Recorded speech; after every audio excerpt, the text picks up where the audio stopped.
Hey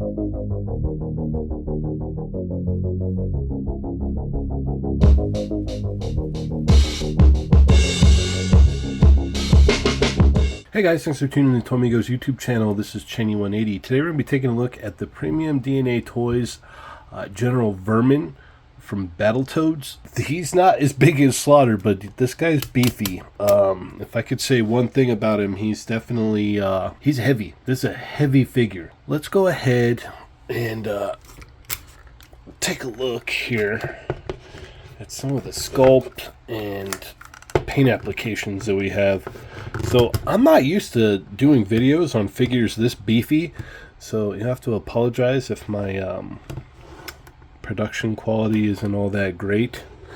But as you can see here, we've got a decently sculpted and painted head sculpt here. I'm just going to take his head off and we can do it like this. So that looks nice. The hair's all painted there. The mouth is painted. Teeth. He's got a eye patch on here. Nice shiny glossy eyeball there. And then we'll just pop this back on.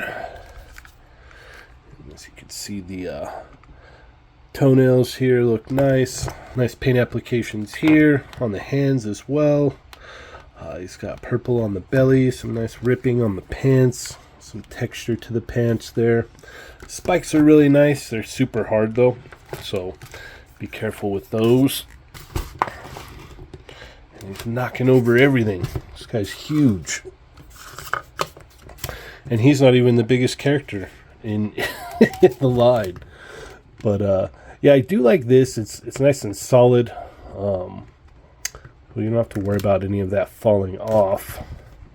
But let's go ahead and get into the accessories. Alright, so General Vermin comes with this big giant whip here, and it's sculpted very nicely. You've got a nice, nicely painted and sculpted skull with a handle there. You can see the leather weaving along the handle with a wash on there. It looks very nice. It's got the little maces on the end. Unfortunately, it does not bend or swivel, so it's just kind of just like this, and he can hold it, and yeah, but it does look very nice. I do like the way it looks. He comes with two sets of hands, so he's got these two open hands, and I believe these are for when he gets hit and is in pain, but these look really good. They're sculpted nicely. Nice paint applications and sculpt. Looks good. Then he has another head here with the eye patch off, so it's pretty much the same thing, just a little difference here. Nice paint applications as well. Everything looks very nice. Got the hair right there, looking good. And then last but not least, we have the basically like injured face here for the moment when he is getting injured in the game, if I'm not mistaken. If I remember correctly. One thing that I did want to point out is you only get one fist and one gripping hand. So he has the left gripping hand and then the right hand fist here. It would have been neat to get a set of both of those, but let's go ahead and move along to articulation. Alright, so General Vermin here has a basically just a ball joint at the top right here.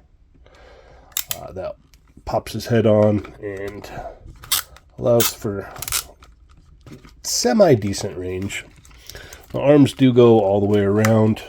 They go up about yay high. You do get a bicep swivel, which gets a decent amount of movement there. I notice there's a little bit of rubbing here when it rubs against the shoulder pad. You get a double hinge elbow, but it kind of clashes into that piece right there, but you can adjust it and move it up so it's not too bad. You get a swivel and a hinge at the wrist there.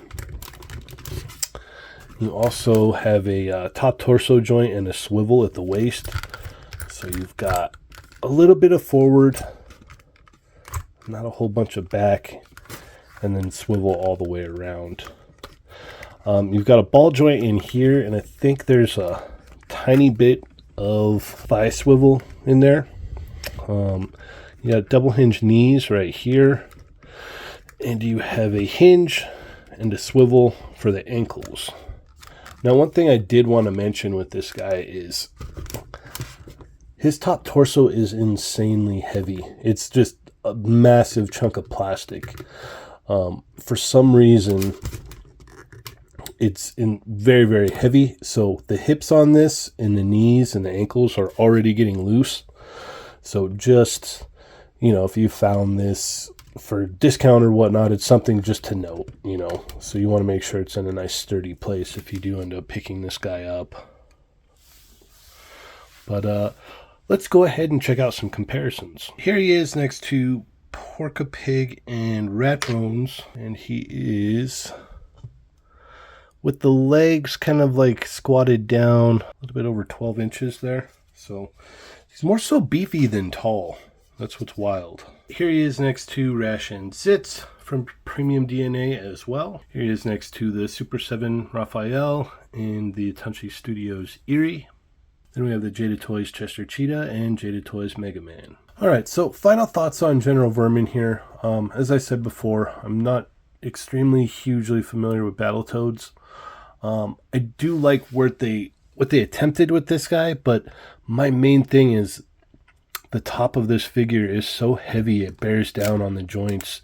And I can understand why the feet are so long to kind of compensate for that weight, but still it's loosening up a lot of the joints on the figure, and over time it's just, as you can see, if I just kind of adjust it now, the legs start bowing out and pushing to the sides, and that's very unfortunate. This could have been hollow up here, and allowed for better weight distribution.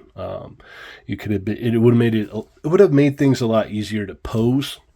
This guy isn't necessarily very simple to pose unless you're just having him in stand vanilla poses, like trying to get him into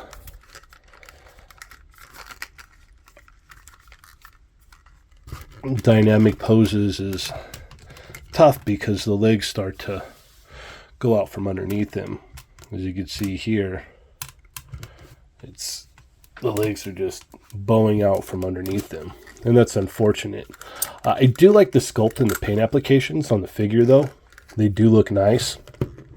It's just this torso is massively heavy, brings so much weight down on the figure, and I just can't get around that. It's just, it makes it really tough to even try to do anything with the figure. I wish that we would have had better articulation here at the torso.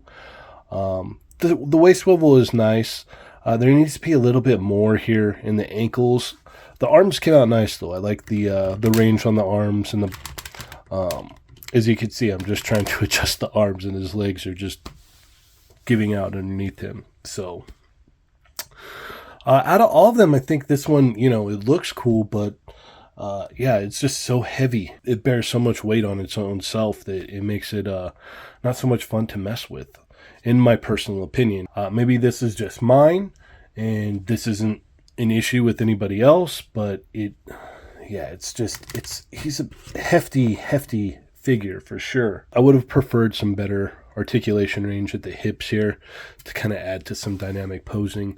But overall, the paint applications, the sculpt came out really good on that. Just got to, potentially work on some engineering if we're going to do bigger characters, I think, down the line. But yeah, that's about it for today. Thank you guys so much for watching. Feel free to hit a thumbs up, share with your friends, subscribe if you've not already, and check out the podcast Chat Me With Assemble on Tuesdays, and They're Not Dolls on Thursdays.